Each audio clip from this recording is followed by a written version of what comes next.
Hello friends, this is चेतन। आज आपको जो न्यूज़ प्रोवाइड की गई थी, आइए उस पर कुछ डिस्कशन कर लेते हैं। कि द हिंदू में रिसर्च एंड डेवलपमेंट के ऊपर एक न्यूज़ आई थी। ये न्यूज़ ना होकर एक तरह का डेटा है, क्योंकि रिसर्च एंड डेवलपमेंट आपके सिलेबस का पार्ट है, इसलिए आपको इसे समझना जरूरी हो जाता है। इसकी हेडलाइन ये थी कि चीन रिसर्च एंड डेवलपमेंट में अमेरिका से आगे निकल गया, या यूं कहें रिसर्च एंड डेवलपमेंट के मामले में चीन दुनिया में नंबर 1 बन गया है। 2020 में चीन ने लगभग 6.5 लाख पेपर पब्लिश किए। वहीं अगर आप भारत को कंपेयर करेंगे तो वहां 1.5 लाख पब्लिशिंग के साथ तीसरे नंबर पर है।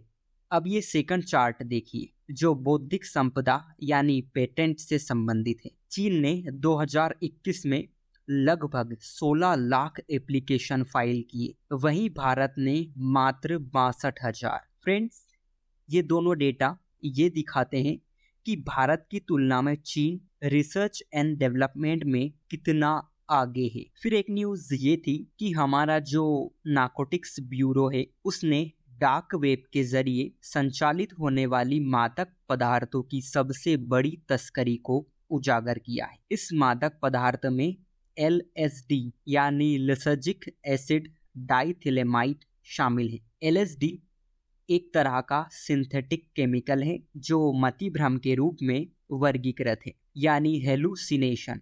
एनसीबी के अधिकारियों ने यह भी कहा कि यह नेटवर्क पोलैंड, नीदरलैंड, अमेरिका और भारत में फैला हुआ है, जो डार्क नेट के जरिए काम करता है तथा पेमेंट क्रिप्टो करेंसी में करता है। इस न्यूज़ में आपको दो बातें ध्यान रखनी है, एक है एनसीबी, सेकंड है टेक्नोलॉजी। अगर इस ऑपरेशन को एनसीबी ने अंजाम दिया है तो आपको एनसीबी के फंक्शंस के बारे में जानकारी जरूर होनी चाहिए कि एनसीबी के फंक्शंस क्या क्या हैं और वहाँ किस मिनिस्ट्री के अंडर काम करता है। वही बात टेक्नोलॉजी की करें तो आप जानते हैं टेक्नोलॉजी वरदान भी है और अभिशाप भी। अभिशाप का उदाहरण आप इस न्यूज़ में देख सकते हैं, किस तरह टेक्नोलॉजी तस्करी में काम आ रही है, यानी डार्कनेट और ब्लॉकचेन टेक्नोलॉजी, इन दोनों का यूज तस्करी करने वाले बड़े पैमाने पर करते हैं।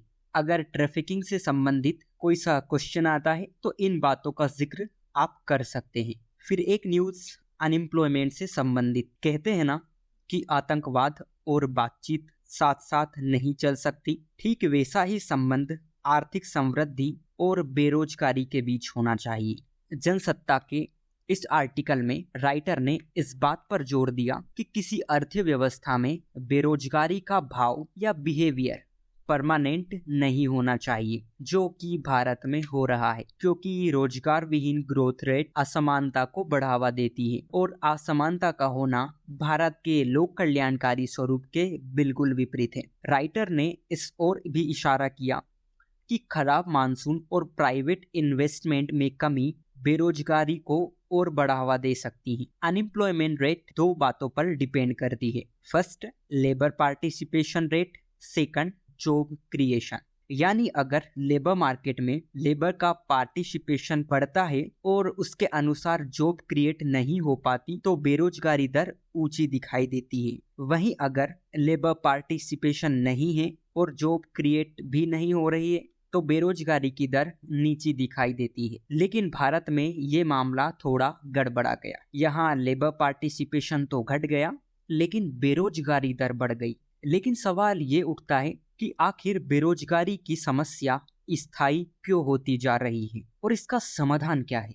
आर्थिक उदारीकरण का दौर शुरू होने के बाद से भारत का सार्वजनिक क्षेत्र लगातार सिमट रहा है। ऐसे में रोजगार पैदा करने का दामोदार निजी क्षेत्र पर है। आप जानते होंगे कि निजी क्षेत्र मुनाफे के लिए काम करते हैं और इन्वेस्टमेंट भी तभी करते हैं जब उन्हें प्रॉफिट का भरोसा हो। लेकिन प्रॉफिट कब होगा? जब मार्केट में डिमांड होगी, और मार्केट में डिमांड तब होगी जब लोगों की जेब में पैसा होगा।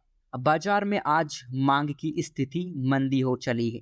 मांग पर पहली मार नोटबंदी और जीएसटी के कारण पड़ी, रही सही कसर महामारी ने पूरी कर दी। अर्थव्यवस्था में 30% और रोजगार में 40% की हिस्सेदारी रखने वाले MSME क्षेत्र की यूनिट्स बंद होने लगी हैं। सरकार की तरफ से फरवरी 2023 में राज्यसभा में एक प्रश्न के उत्तर में दिए गए एक आंकड़े के अनुसार फाइनेंशियल ईयर 2019-20 से 2020-23 तक भारत में लगभग 18,000 से अधिक MSME इकाइयां बंद हो गई, जो वाकई चिंताजनक बात है।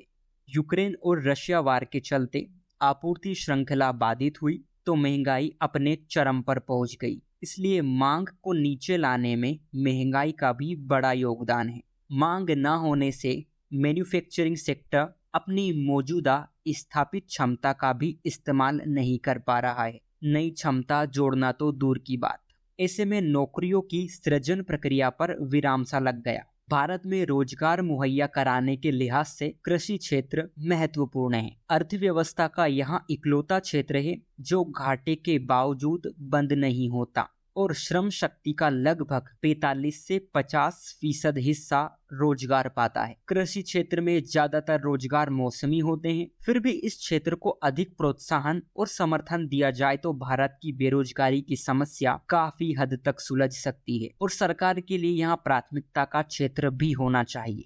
लेकिन इसकी स्थिति इसके उलट है। मौजूदा वित्त वर्ष के लिए बजट में कृषि का आवंटन घटाकर कुल बजट का 2.7 यानी लगभग 3% कर दिया गया, जो पिछले वित्त वर्ष के मुकाबले काफी कम है। दूसरी ओर सरकार ने बहुत से सुधार किए, जैसे 2016 में IBC लॉ आया, 2019 में कॉर्पोरेट टैक्स 30% से कम होकर 22% कर दिया गया, फिर PLI स्कीम लाई गई।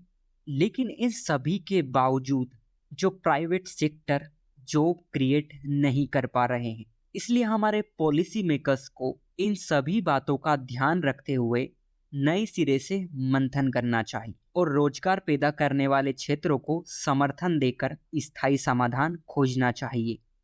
फिर एक न्यूज़ हैंडीक्राफ्ट से रिलेटेड थी कि केरला में आरनमुला मिरर जलवायु परिवर्तन के कारण खतरे की जद में है। धातु से बने इन शीशों को 2004-05 में GI टैग प्रदान किया गया था। लोगों का मानना है कि बदलते मौसम चक्र से इन शीशों के निर्माण में प्रयुक्त होने वाली मिट्टी की गुणवत्ता प्रभावित हुई है। केरल में बाढ़ और अत्यधिक बारिश की घटनाएं लगातार बढ़ रही है।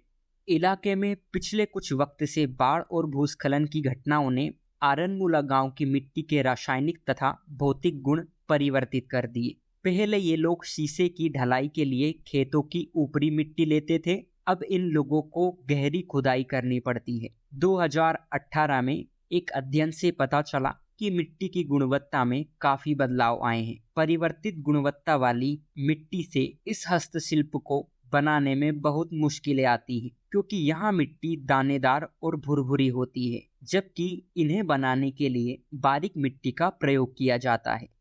फिर एक न्यूज़ डिफेंस से रिलेटेड थी कि हमारी नेवी ने एक टारपीडो को टेस्ट किया जिसका नाम है वरुणास्त्र। यह एक तरह की एंटी सबमरीन है जिसे DRDO द्वारा डिजाइन और बनाया गया। सो थोड़ा याद रखिएगा, प्रीलिम्स में इस तरह के क्वेश्चंस कभी आ जाते हैं। सो आज के लिए इतना ही।